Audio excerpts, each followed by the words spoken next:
Hello student, this is video number 7, we ongoing chapter number 4, Nationalism in India, class 10, History. In the previous video, we have discussed about the contributions of non-cooperation movement and also civil disobedience movements towards of businessman class.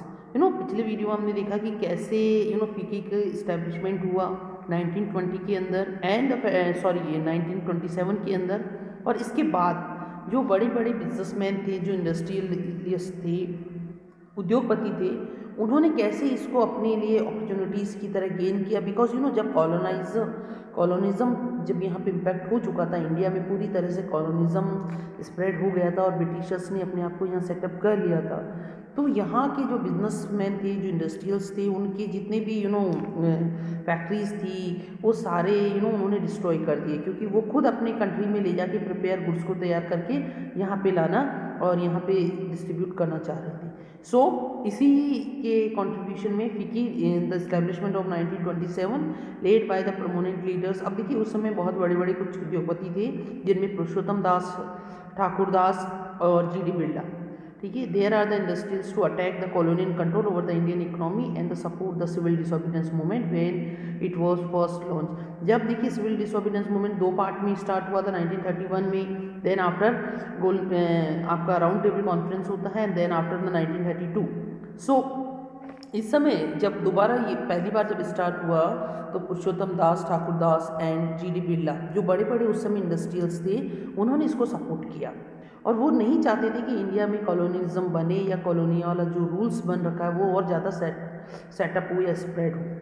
सो इसी के लिए उन्होंने इसको support किया, इसको launch किया and they gave the financial assistant. और उन्होंने बेटा इस मूवमेंट्स के अंदर जो भी रिवोल्यूशनरीज थे and Mahatma Gandhi and their supporters, तो उन्होंने उनकी हेल्प की, फाइनेंशियल हेल्प की, उनको पैसा दिया, उनको असिस्ट किया and the refuse to the buy or the sale imports goods, और अपने जो भी गुड्स होते थे ब्रिटिशर्स को सेल आउट करने से भी मना किया। Most of businessman came to the see Swaraj at the time when colonial destruction or the business would be no longer exist and the trade and the industry would be flourished without the constrictions. So but after the failure of round table conference, business group were no longer informally enthusiasts and they were the apprehensive of the spread of the militant activities and the worried about the prolonged disputes of the business as well as the growing the influence of the socialism among the younger member of the Congress. देखिए जब round table conference, जब second round table conference में गांधी जी गए London में, और जो उनकी demands थी, जो उनकी बातें थी, उनको जब वहाँ पे नहीं माना गया, तो उसके बाद इंडिया में एक तरह से ब्रिटिशर्स ने मिलिट्री पावर्स को अपनी को गेन करना स्टार्ट किया। और उसी समय जो बिजनेसमैन थे या जो इंडस्ट्रियल्स थे, उन्होंने देखा कि इस कंडीशन में, ऐसी कंडीशन में हमें यहाँ पे हमारे बिजनेस को सेटअप करना या उसको पूरी तरह से सर्वाइव करना, it's not possible.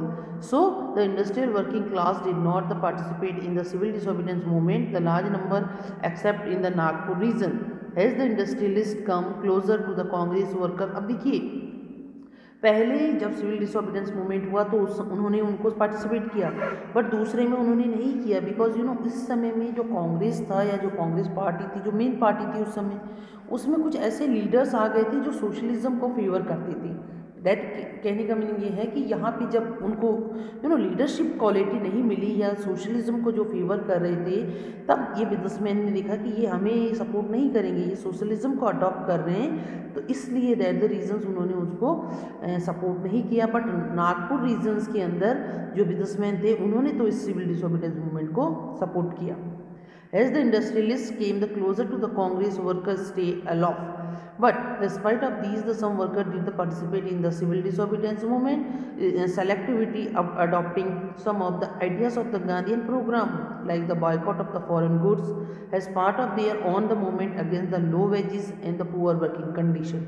So there were strikes by the railways workers in the 1930. अब देखिए इतना होने के बाद भी कुछ वर्कर्स ने इनको सपोर्ट किया, उन्होंने अपने गुड्स को बेचने के लिए बॉयकॉट किया, फॉरेन गुड्स को, विदेशी का जो भी सामान था उसको नहीं खरीदा। इसके अलावा रेलवे स्ट्राइक हुआ 1930 में, एंड डॉक वर्कर्स, जो डॉकयार्ड्स में जो काम कर रहे थे वर्कर्स, उन्होंने 1932 में स्ट्राइक किया।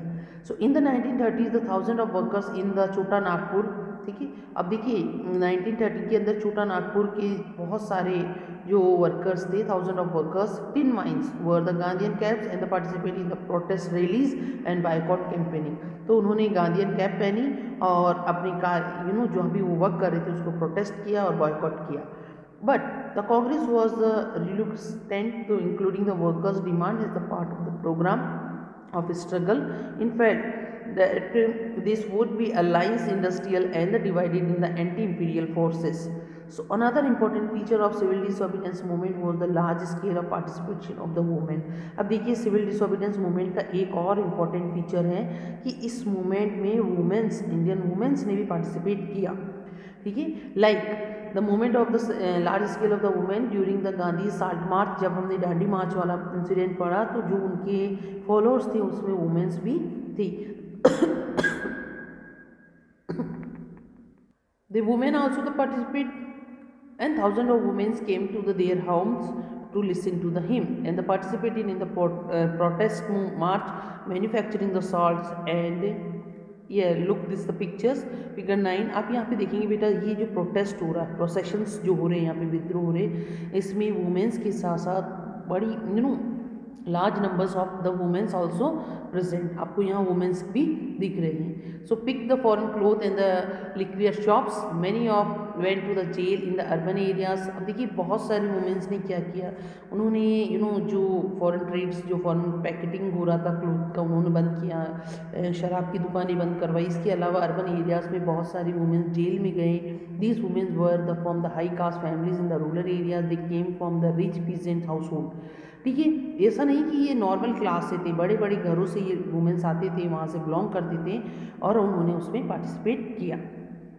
Move by the Gandhi's call, अब ये जैसे ही गांधी जी आह्वान करते थे, इनको बुलाते थे, they began to the see service the nations has the secret duty of the women, और वैसे ही ये शुरू हो जाते थे अपनी ड्यूटी को परफॉर्म करने के लिए। Yet the increase of the public role did not the necessary mean by the radical was the convinced that it was the duty to the womens to look after home and the heart.